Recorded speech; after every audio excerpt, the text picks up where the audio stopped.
성경 말씀 봅니다. 시편 7편 말씀입니다. 시편 7편입니다.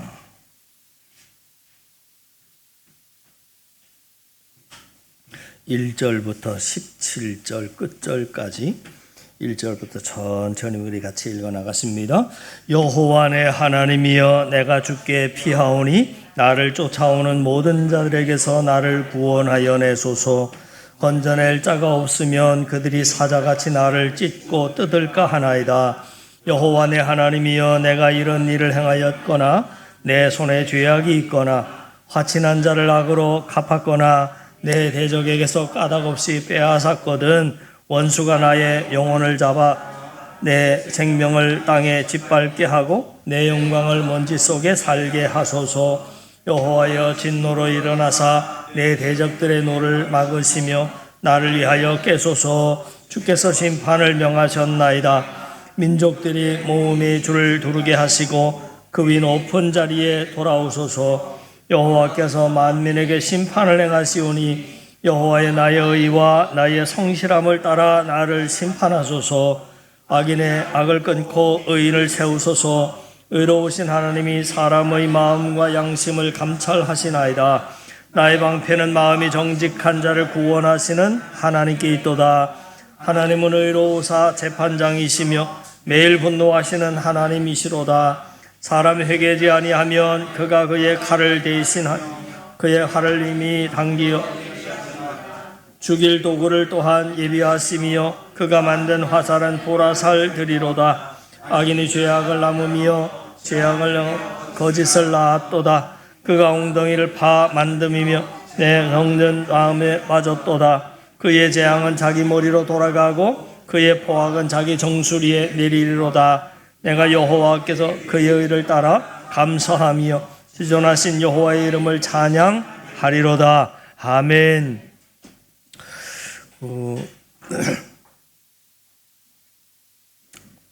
한사랑교회에서 목회를 시작한 지 17년이 되죠. 그러다 보니까 오늘 오전처럼 한나에 대한 말씀은 우리가 예전에 몇 차례 했었는데 엘가나에 대한 말씀은 처음 드린 것 같습니다. 오늘 이 오후의 찬양 시편 7편의 말씀도 처음 대하는 것 같습니다. 시편 7편에는 여러분 성경을 한번 보시면 성경을 보셔야 이해를 하실 수 있어요. 7편에 보시면 표제어가 파란 글씨로 두 가지를 기록하고 있습니다. 첫 번째는 다윗의 시가연입니다. 다윗의 시가연. 시가연이라고 하는 단어는 시편에서뿐만이 아니라 성경 전체에서 이곳 시편 7편에만 나오는 단어입니다. 딱 한 번 나와요. 그래서 그 뜻이 무엇인지 파악하기가 참 쉽지 않습니다. 다만 이 단어가 방황하다, 때로는 비틀거리다 하는 의미에서 온 것으로 여겨집니다. 방황하다 또는 비틀거리다. 그러면 이 시편은 다윗이 어떤 사건으로 심하게 충격을 받고 그리고 비틀거리는 마음의 상태를 노래한 슬픔의 노래라고 할 수 있습니다. 두 번째, 표제어의 베냐민인 구시의 말에 따라 여호와께 드린 노래입니다. 여기서 베냐민인 구시라고 하는 인물도 성경에서 다른 곳에 나타나지 않는 사람입니다. 그의 이름으로 봐서 이스라엘 자손이 아닌 이방인이었지만 귀화를 해서 베냐민 지파에 소속된 것으로 생각해 볼 수 있습니다. 이스라엘 자손들이 출애굽할 때에 함께 나왔던 이방 사람의 후손일 가능성이 있습니다. 그리고 베냐민인 구시라고 했으니까 사울 왕과 같은 그런 지파 출신으로 볼 수도 있습니다. 사울은 다윗을 여러 차례 죽이려 했지만 직접적인 이유는 대부분 누군가의 말, 그러니까 고발이나 또 모함 때문이었습니다. 다윗과 사울 사이에는 이미 긴장과 불신이 있었는데 이런 상황에서 쿠시 같은 인물이 이간질을 했다면 다윗이 억울하게 몰릴 상황이 충분히 생겼을 것입니다. 그러기에 쿠시는 사울 왕에게 다윗이 왕을 해치려 한다라거나 다윗이 반역을 꾀한다라고 하는 식으로 불신을 조장하는 역할을 했을 가능성이 있습니다. 그러므로 쿠시는 단순한 개인이 아니라 사울 집안 전체의 반대와 비방을 대표하는 인물로도 읽힙니다. 자, 마지막으로 추측해 볼 수 있는 것은 시편 7편의 표제는 다윗이 베냐민인 쿠시의 말로 인하여 여호와께 드린 노래 이렇게 시작합니다. 쿠시는 고유명사일 수 있지만 동시에 이방인처럼 어둡다 또는 검다 라고 하는 뉘앙스를 가진 단어로 쓰였다면 다윗을 거짓으로 모함한 인물을 비꼬아서 부르는 표현일 수도 있기 때문에 특정 인물의 본명이 아니라 비유적인 별명일 가능성도 충분합니다. 그러면 그가 누구일까를 생각해 볼 때 그는 사울 왕일 가능성이 있습니다. 다윗 시대의 대표적인 베냐민 지파에 속한 사람은 두말할 것도 없이 사울 왕이기 때문입니다. 다윗은 사울 왕의 신하이고 사위였습니다. 그래서 베냐민인 사울이라 표현하지 못하고 베냐민인 쿠시라고 전혀 다른 사람인 것처럼 말했을 수도 있다. 만약에 쿠시가 사울 왕이라면 오늘 시편 7편은 다윗이 사울 왕의 칼을 피해서 도망을 다닐 때 특히나 사무엘상 24장에서 엔게디 황무지에 있을 때 혹은 26장에 나타나는 하길라 산에 있을 때 기록된 말씀이라고 많은 학자들은 추측을 해봅니다. 그래서 다윗은 억울함을 변명할 길이 없습니다. 다윗은 사울을 피하여 살아갑니다. 다윗이 사울을 죽이고자 한다는 것은 사울의 오해에서 나온 말입니다. 다윗은 사울을 기름 부음 받은 자로 믿기 때문에 자신이 결코 해하고자 하지 않습니다. 많은 사람이 사울 편에 섰습니다. 그 중에 요나단이 다윗을 이해하고 도와줍니다. 다윗은 외롭고 피난길을 헤매고 있습니다. 그때 다윗이 이 시를 지었을 것이다. 그렇게 추측을 합니다. 이 피난길은 압살롬의 피난과는 다릅니다. 지금은 자신의 죄로 인한 피난이 아니라 참 억울함입니다. 다윗은 충성되고 깨끗했습니다. 그는 억울한 고난을 받고 있습니다. 사울왕은 특별히 가려 뽑은 군사 3,000명을 대동해서 다윗을 잡으려고 다녔습니다. 앞에서 말씀드린 것처럼 다윗이 엔게디 황무지에 숨어 있을 때의 일입니다. 다윗이 숨어 있는 굴로 사울왕이 뒤를 보기 위해서 들어왔습니다. 다윗의 부하들은 오늘이 원수를 넘겨주신 날입니다 라고 말할 정도로 사울을 죽일 수 있었지만 다윗은 겉옷자락만 가만히 베고서 굴 밖으로 나와서 사울 왕에게 이렇게 말합니다. 앞에 나오죠. 이스라엘 시작. 이스라엘 왕이 누구를 따라 나왔으며 누구의 뒤를 쫓나이까? 죽은 개나 벼룩을 쫓음이니이다. 그런즉 여호와께서 재판장이 되어 나와 왕 사이에 심판하사 나의 사정을 살펴 억울함을 풀어주시고 나를 왕의 손에서 건지시기를 원하나이다 하니라. 다윗은 사울 왕에게 당신은 이스라엘의 왕이신데 그런 분이 어떻게 죽은 개와 벼룩 같은 이 사람의 뒤를 쫓아다니십니까? 하고 반문했습니다. 다윗이 이렇게 말하는 것은 평소에 자기 스스로를 그렇게 많이 생각했음을 의미하는 거지요. 또 다윗이 십광야에 있는 하길라 산에 숨어 있을 때였습니다. 그곳에서 사울 왕의 군대가 들어왔습니다. 이번에도 사울 왕을 죽일 수 있는 상황이었지만 다윗은 또 아니라면서 밤에 잠들어 있는 사울 왕의 머리맡에 있는 창과 물병만 가지고 나왔습니다. 그리고서는 사울 왕에게 사무엘상 26장 20절에 또 이렇게 말합니다. 그런즉 시작.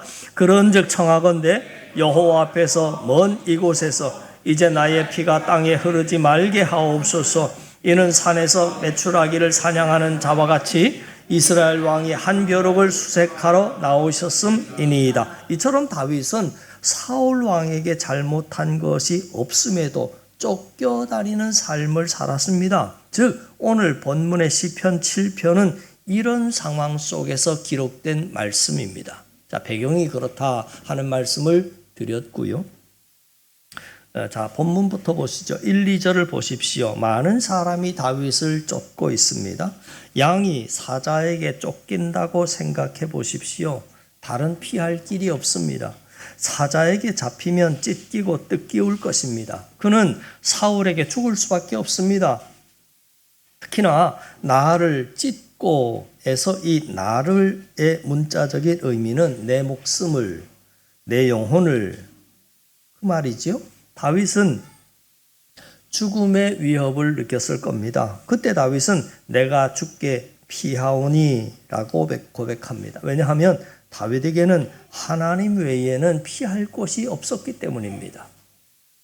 자, 앞에서 말씀드린 바와 같이 다윗은 엔게디 황무지에 있을 때, 또 십광야에 있는 하길라 산에 숨어 있을 때 실제로 사울 왕을 죽일 수도 있었지만 그렇게 하지 않았습니다.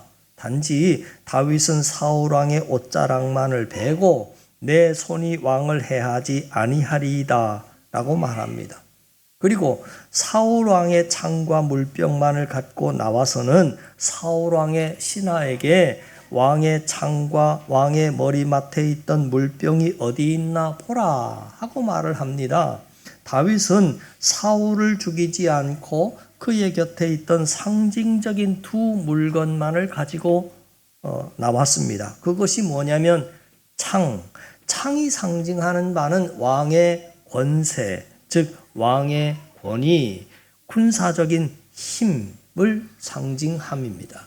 그리고 물병이 상징하는 바는 왕의 생명을 상징함인데, 즉 다윗은 왕의 권세와 생명은 내 손에 있지 않고 그것은 하나님께 있습니다 라고 하는 사실을 고백하는 겁니다.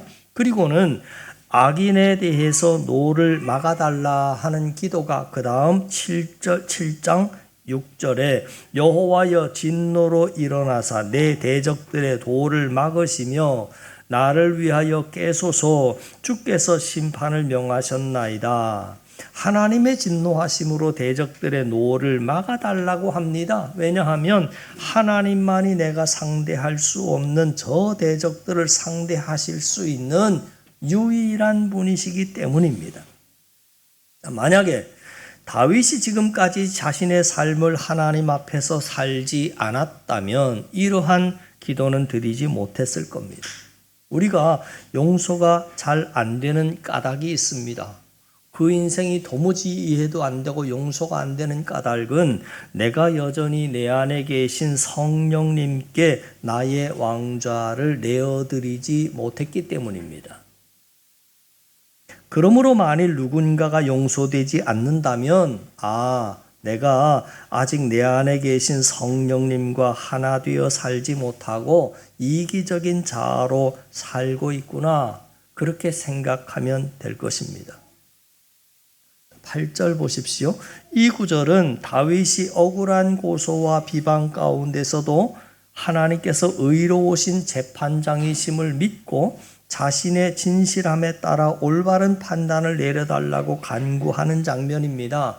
그 장면에 보시면 히브리어에서는 여호와께서 만민을 심판하신다라고 하는 선언으로 시작을 하고, 나의 의와 나의 성실함에 따라 심판하게 해달라 하는 기도가 이어집니다. 여기서 말하는 나의 의와 나의 성실함의 어근을 찾아보면 온전하다, 흠이 없다, 순전하다, 완전하다 이런 뜻입니다. 따라서 단순히 성실함만이 아니라 온전한 마음, 완전함, 정직함, 진실성, 일관됨 그 모든 것들을 포함하는 말입니다.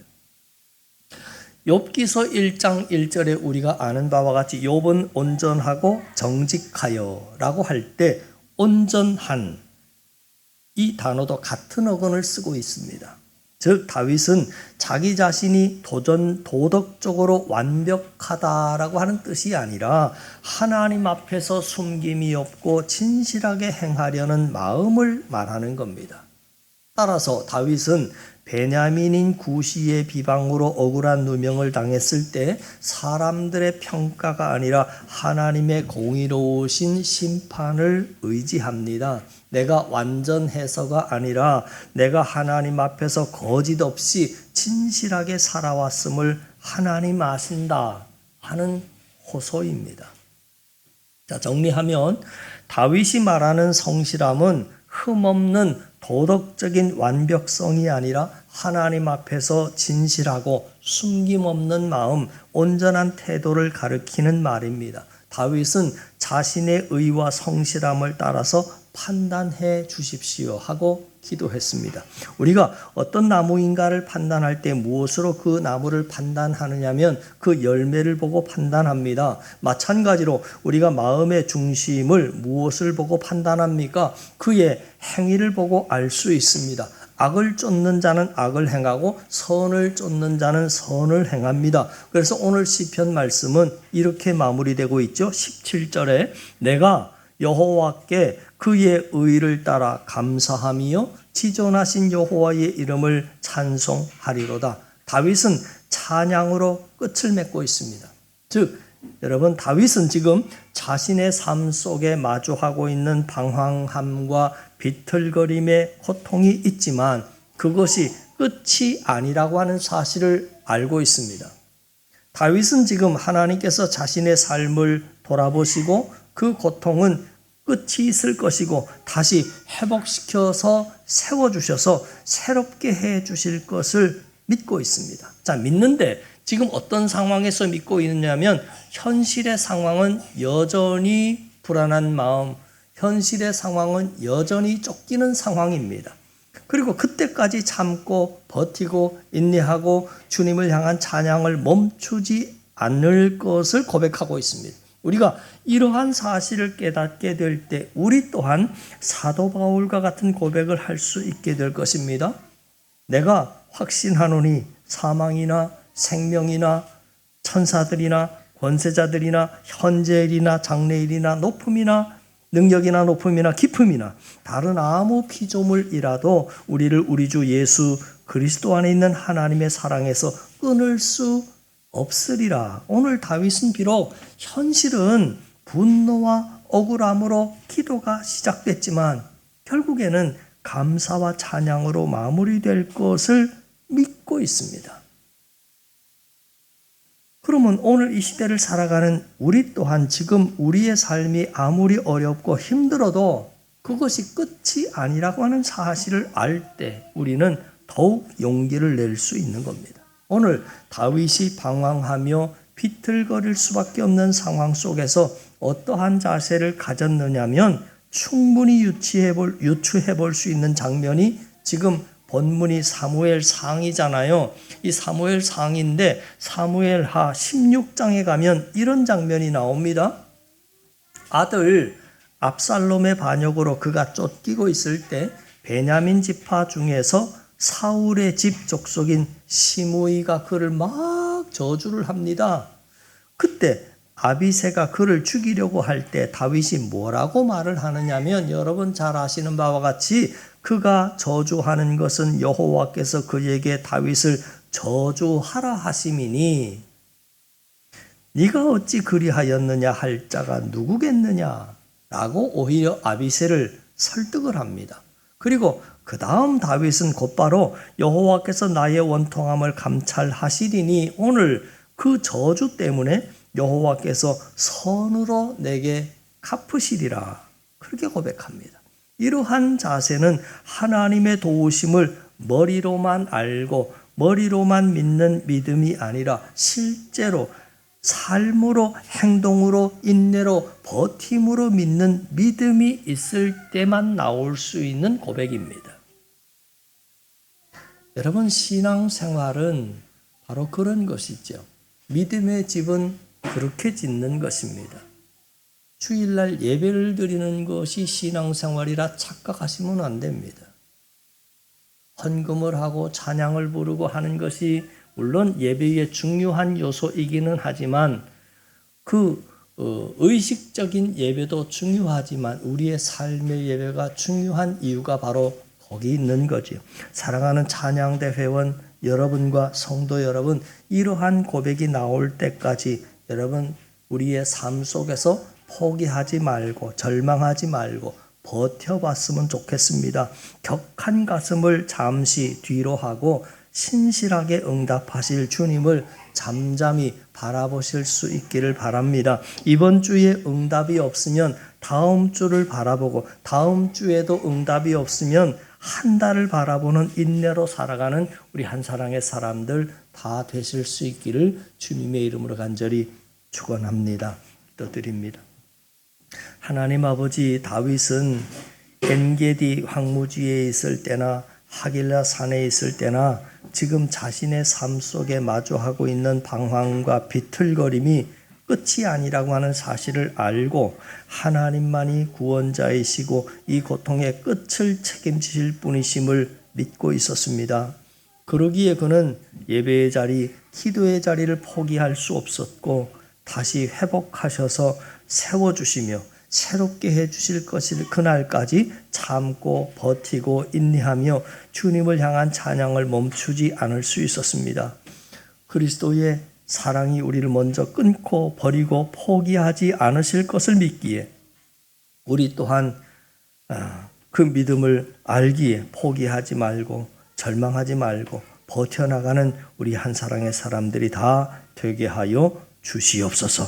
믿고 감사드리며 예수님 이름으로 기도하옵나이다. 아멘.